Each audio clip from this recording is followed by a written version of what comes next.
The Dallas Cowboys have released their initial 53-man roster, and there are some interesting moves to break down.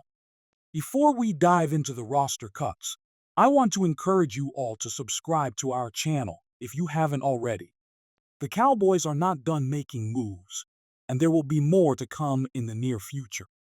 Hit that subscribe button at youtube.com/boys. Now, let's get to the roster news. About 30 minutes before the cuts were due, the Cowboys made a trade.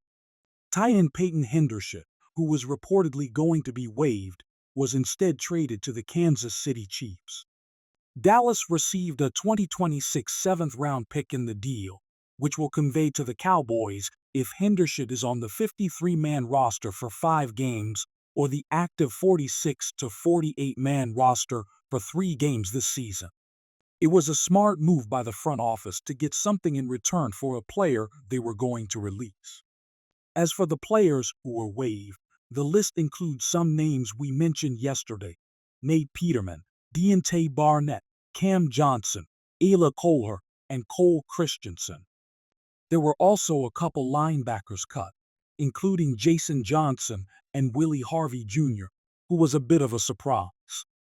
Other players waived were Josh DeBerry, Eric Scott, Brock Hoffman, and Josh Ball.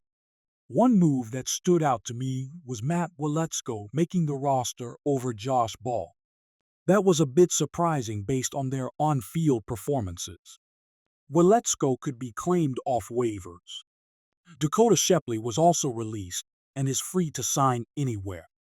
Malik Davis did not make the initial 53-man roster, and he may have been the 54th or even 55th player on the team. I'll explain that in a bit. Other cuts included Snoop Connor, Racey McMath, Kelvin Harmon, and Jalen Tolbert at wide receiver. Several of these players the Cowboys would like to get onto the practice squad, so we'll see how waivers shake out tomorrow at noon Eastern.